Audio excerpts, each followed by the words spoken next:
शाम के 6 बज चुके हैं और वक्त हो चला है न्यूज 18 अपडेट का। मैं हूं शुभे मिश्रा आपके साथ और चलिए करते हैं खबरों की शुरुआत। लोकसभा में सारण शराब कांड की गूंज हुई है और संसद में सारण शराब कांड की गूंज देखने को मिली। रविशंकर प्रसाद ने बिहार सरकार को घेरा और उन्होंने साफ साफ शब्दों में कहा है कि मृतकों का पोस्टमार्टम नहीं हुआ। विसरा नहीं रखने पर उन्होंने गंभीर सवाल भी उठाए। मानवाधिकार उल्लंघन का मामला उन्होंने बताया है और इसकी चर्चा उन्होंने संसद में की, लोकसभा में की है। और ये बड़ी जानकारी आपको दे रहे हैं कि लोकसभा में सारण शराब कांड की गूंज देखने को मिली। खुद रविशंकर प्रसाद ने बिहार सरकार को घेरा और साफ साफ कहा कि मृतकों का पोस्टमार्टम नहीं हुआ है और इस पर भी उन्होंने गंभीर सवाल उठाए। और इतना ही नहीं, मानवाधिकार पर भी उन्होंने सवाल उठाते हुए कहा कि इसके तहत संज्ञान लेना ही होगा और बिहार सरकार को आगे की कार्रवाई करनी होगी, मुआवजा देना ही होगा। मानवाधिकार के उल्लंघन का विषय मुझे उठाना है। बिहार में 100 से अधिक लोग मरे हैं जहरीली शराब से, उनका पोस्टमार्टम नहीं हुआ और सर उनका विसरा नहीं रखा गया। तो सर मेरा आपसे कहना यह है कि इसके लिए मानवाधिकार के उल्लंघन का गंभीर विषय बनता है। मानवाधिकार आयोग को जाना चाहिए, चाइल्ड आयोग को भी जाना चाहिए, क्योंकि मरने वाले बच्चे हैं, दलित हैं, पिछड़े हैं, इसलिए बहुत गंभीर विषय है सर। हम बिल्कुल कहना चाहेंगे सर कि इसके लिए एनएचआरसी की टीम जाए। वहीं एलजेपी सांसद चिराग पासवान ने शराब कांड के मुद्दे को संसद में उठाया। उन्होंने इस मामले की जांच सीबीआई से कराने और बिहार में राष्ट्रपति शासन लगाने की मांग की है।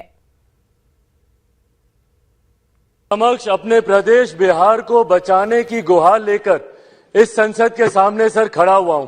सर एक के बाद एक जहरीली शराब से जिस तरीके से मेरे प्रदेश में हत्याओं की एक श्रृंखला शुरू हुई है और उसके बाद जिस तरीके से मुख्यमंत्री और राज्य सरकार और पूरा प्रशासन तंत्र जिस तरीके से सर इस घटना को दबाने का प्रयास कर रहा है, किस तरीके से वहां पे शराब की बिक्री हो रही है, पर तमाम महागठबंधन के नेता खामोश हैं क्योंकि वो भी इसमें लिप्त हैं।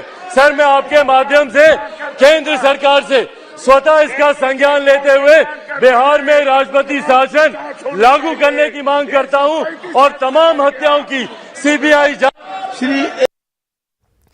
वहीं जेडीयू के राष्ट्रीय अध्यक्ष ललन सिंह ने सारण शराब कांड की राष्ट्रीय मानवाधिकार आयोग से जांच पर सवाल उठाए। उन्होंने संवैधानिक संस्थाओं के दुरुपयोग का आरोप लगाते हुए कहा कि अगर सारण शराब कांड की जांच मानवाधिकार आयोग कर रहा है तो फिर कर्नाटक और गुजरात की मोरबी हादसे की जांच एनआरसी क्यों नहीं कर रहा। राष्ट्रीय मानवाधिकार आयोग ने राज्य सरकार को, बिहार की सरकार को सूचना दिया है कि जो छपरा में जहरीले शराबों से जो मौत हुई है उसकी जांच राष्ट्रीय मानवाधिकार आयोग करेगा। ये राष्ट्रीय मानवाधिकार का कहां से मामला आ गया? जो संवैधानिक संस्थाएं, उन संस्थाओं का जिस तरह का दुरुपयोग किया जा रहा है, ये दुरुपयोग नहीं होना चाहिए। और सुनिए, और अगर राष्ट्रीय मानवाधिकार आयोग जांच कर रहा है, कर्नाटक की जांच क्यों नहीं कर रहा है? मोरबी में पुल में 142 लोग मर गए, उसकी जांच क्यों नहीं हो रही? और इधर जहरीली शराब कांड की जांच एनएचआरसी द्वारा किए जाने पर जेडीयू के राष्ट्रीय अध्यक्ष ललन सिंह की आपत्ति पर बिहार बीजेपी अध्यक्ष संजय जायसवाल ने जवाब दिया है। संजय जायसवाल ने कहा है कि सरकार शराब से मौत का आंकड़ा छिपा रही है, इसलिए एनएचआरसी द्वारा ये जांच जरूरी है। बिहार में इसलिए जांच कर रही है क्योंकि 100 से ज्यादा मौतें हुई हैं, 75 से ज्यादा का आंकड़ा हिंदुस्तान के हर टीवी चैनल ने नाम सहित दिखाया है और आप कह रहे हैं 38 मौतें हुई हैं। तो यह निश्चित तौर पर बिहार सरकार द्वारा प्रायोजित हत्याकांड है। किसी भी स्थान पर इस तरह की घटना घटती है तो सरकार छुपाने का काम नहीं करती है, सरकार उनको मदद से ऐतराज नहीं कर जाती है, सरकार हंसती नहीं है कि जो पिएगा सो मरेगा। कहीं भी सरकार संवेदनशील होती है। अगर उसके एक नागरिक भी मरते हैं तो वहाँ की सरकार अपनी जनता के प्रति संवेदनशील होती है। बिहार एकमात्र जगह है जहाँ 100 आंकड़ा पार कर चुका है मौतों का, 100 आंकड़ा पार कर चुका है अंधे होने का, सरकार डाटा छुपा के 38 बता रही है और उस पर से मुख्यमंत्री 28 कर रहे हैं कि जो पिएगा सो मरेगा। और देखिए, रबिका हत्याकांड पर बड़ा खुलासा हुआ है। रबिका के भाई ने खुद ये बड़ा खुलासा किया।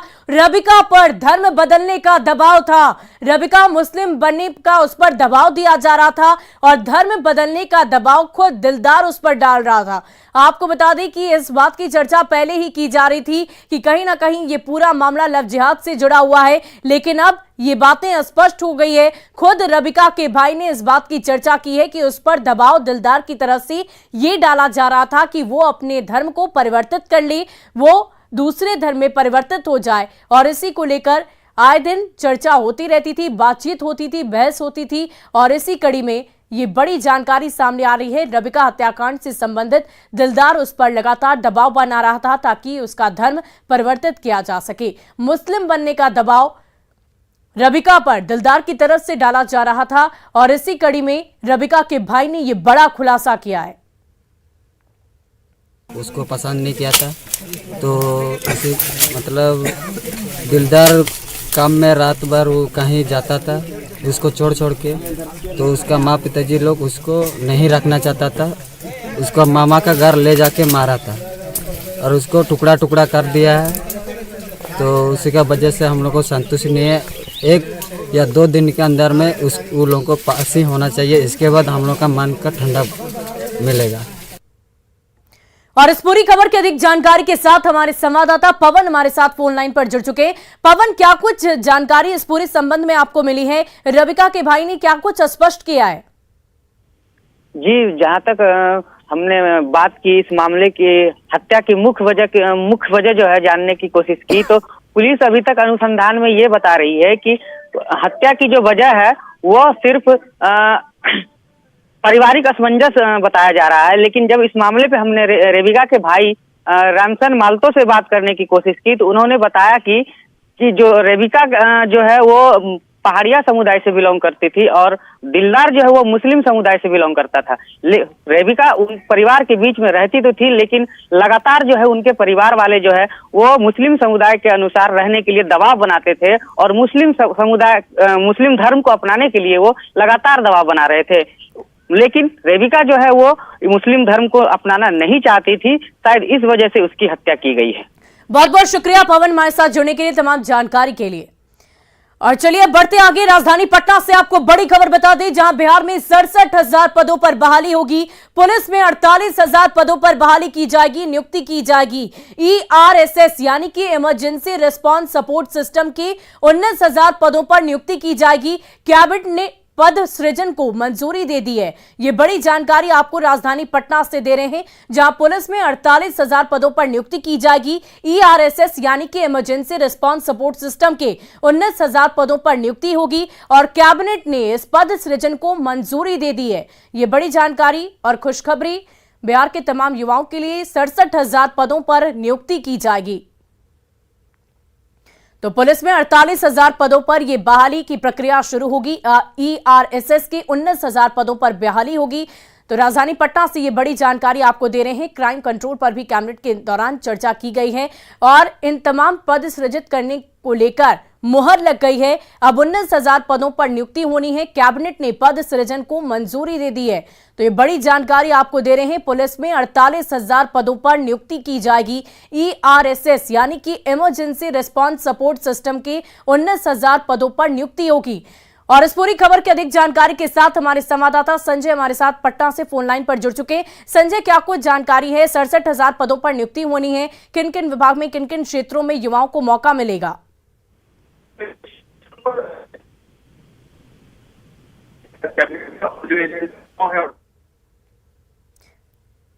बहुत बहुत शुक्रिया संजय हमारे साथ जुड़ने के लिए। आपकी आवाज स्पष्ट नहीं आ पा रही थी, तो ये बड़ी जानकारी हम अपने दर्शकों को एक बार फिर से दे दें। 67,000 पदों पर नियुक्ति होनी है। और चलिए बढ़ते आगे, सूत्रों के हवाले से ये बड़ी खबर, बुधवार को डीजीपी की हाई लेवल मीटिंग होगी। सभी आईजी और डीआईजी एक साथ बैठक करेंगे। शराबबंदी पर डीजीपी बैठक करने जा रहे हैं। क्राइम कंट्रोल पर भी बड़ी चर्चा की जाएगी। तो ये बड़ी जानकारी सूत्रों के हवाले से, जहां बुधवार का दिन अहम होगा, डीजीपी की हाई लेवल मीटिंग रखी गई है। सभी आईजी और डीआईजी के साथ यह अहम बैठक की जाएगी। शराबबंदी पर तमाम तरह के दिशा निर्देश दिए जाएंगे और इसे किस तरीके से पूर्णतः जमीनी स्तर पर लागू कराया जा सके, क्राइम कैसे कंट्रोल किया जा सके, इस पर गंभीर रूप से चर्चा की जाएगी।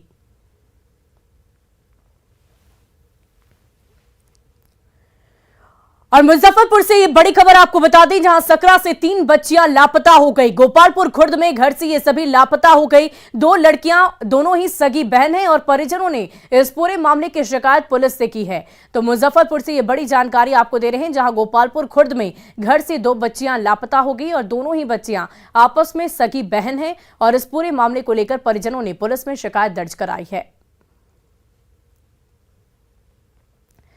तो बड़ी जानकारी आपको मुजफ्फरपुर से दे रहे हैं, जहां पर सकरा से 3 बच्चियां लापता हो गई है और 3 बच्चियों के लापता होने की खबर पुलिस को दे दी गई है, सूचना दे दी गई है, मामला दर्ज कराया गया है ताकि जल्द से जल्द इन सभी की बरामदगी की जा सके। 2 लड़कियां जो हैं दोनों आपस में सगी बहन हैं और उनके साथ एक और लड़की है जो इसके लापता होने की खबर सामने आई है।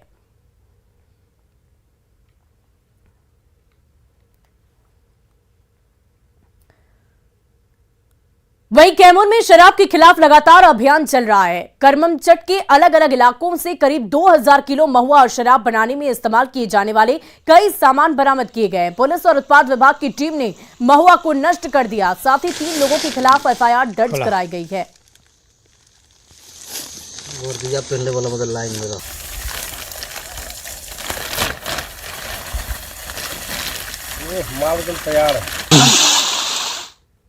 और बड़ी खबर राजधानी पटना से, जहां बिक्रम की मुरियामा गांव में एक गोदाम से लगभग 800 कार्टन अंग्रेजी शराब बरामद की गई। हालांकि इस मामले में किसी की गिरफ्तारी नहीं हो पाई है, लेकिन गोदाम में एक प्रेस लिखी हुई गाड़ी बरामद की गई जिससे शराब की ढुलाई की जाती थी। पकड़ी गई शराब की कीमत करोड़ों में आंकी जा रही है। फिलहाल पुलिस सभी शराब को जब्त कर थाने ले आई है और मामले की तहकीकात में जुटी है।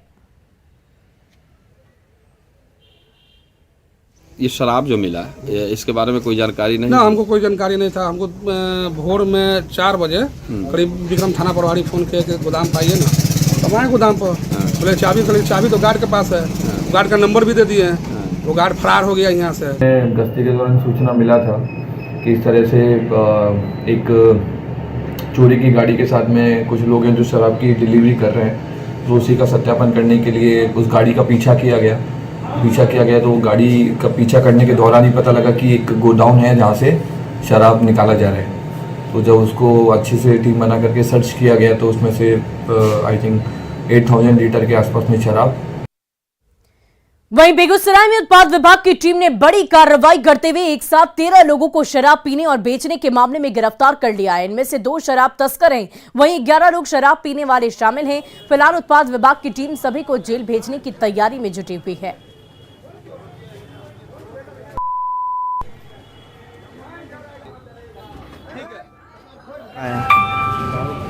कहाँ पे? कब? कौन सा दारू मिलता है? महुआ दारू 7-8 जगहों पे छापेमारी करने के बाद 13 लोगों की गिरफ्तारी हुई है। 2 लीटर चुलाई शराब के साथ पकड़े गए हैं, जिन पे कार्रवाई की जा रही है। तो सब पीने वाले हैं कि बेचने वाले हैं? इसमें 13 लोगों में 9 लोग पीने वाले हैं, बाकी बेचने। और इसी बीच मोतिहारी से आपको बड़ी खबर बता दें, जहां 8 महिलाओं को करंट लग गया है। यूरिया लेने के लिए सभी महिलाएं पहुंची थी। लोरिया के इफ्को बाजार की ये पूरी घटना बताई जा रही है। दरअसल खिड़की में बिजली का तार था और उसी से महिलाओं को करंट लगा। फिलहाल अस्पताल में सभी का इलाज चल रहा है, उन्हें भर्ती किया गया है। मोतिहारी से ये बड़ी खबर आपको दे रहे हैं, जहां लोरिया के इफ्को बाजार में ये घटना घटी है। यूरिया लेने के लिए सभी महिलाएं कतारबद्ध थी, लाइन में लगी हुई थी और खिड़की में बिजली का करंट था। और जैसे ही खिड़की के पास वो महिलाएं वहां पर पहुंची, 8 महिलाओं को करंट लगा है। ये सभी जख्मी हैं, जिन्हें इस वक्त अस्पताल में भर्ती कराया गया है। और अगली खबर समस्तीपुर से है, जहां विभूतिपुर थाना इलाके में भूमि विवाद मामले को लेकर दबंगों का कहर देखने को मिला। दबंगों ने एक व्यक्ति को जहां गोली मार दी, वहीं मारपीट के दौरान कल 7 लोग जख्मी हो गए, जिन्हें इलाज के लिए स्थानीय अस्पताल में भर्ती कराया गया है। गोली लगने से घायल राम सुदीन महतो को बेहतर इलाज के लिए डीएमसीएच रेफर कर दिया गया। घटना की सूचना पर पहुंची पुलिस ने मौके से खोखा बरामद किया है। उधर घटना के विरोध में पीड़ित पक्ष ने SH-88 को जाम कर दिया। ज़मीन में हुआ, हम नापी हुआ 1 महीना नापी हुआ, मानने के लिए तैयार नहीं होता था। उसके बाद पंचायती का डेट भरा, 3-4 पंचायती का फेल कर दिया। उसके बाद हम लोग छपरी बना दी उसके ऊपर, वो लोग आके आग लगा दिया और गोली बंदूक के साथ मारा है। और राजधानी पटना में जमीन विवाद में ताबड़तोड़ फायरिंग हुई, जिसमें 6 लोग जख्मी हो गए। मामला नौबतपुर का है, जहां जमीन विवाद में 2 गुटों में ताबड़तोड़ गोलियां चली। मारपीट की घटना में एक महिला समेत करीब आधा दर्जन लोग मामूली रूप से जख्मी हो गए। यहां 2 पक्षों में जमीन विवाद चल रहा था और मंगलवार की सुबह दोनों गुटों में कहा-सुनी हुई। मारपीट और पथराव के बाद अंधाधुंध फायरिंग की गई। सभी घायलों को इलाज के लिए अस्पताल में भर्ती कराया गया है। दिन दहाड़े हुई गोलीबारी से इलाके में दहशत का माहौल है। और छपरा में बनियापुर थाना क्षेत्र के हरपुर गौशाला में एक बीएसएफ जवान के घर पर असामाजिक तत्वों ने अवैध राइफल लेकर हमला बोल दिया। जब जवान के परिजनों ने वीडियो बनाया तो गंदी गालियां दी गई और हवाई फायरिंग भी की गई। घटना का वीडियो सोशल मीडिया पर वायरल है। पुलिस ने मामले की जांच शुरू कर दी है। हालांकि न्यूज़ 18 वायरल वीडियो की पुष्टि नहीं करता है।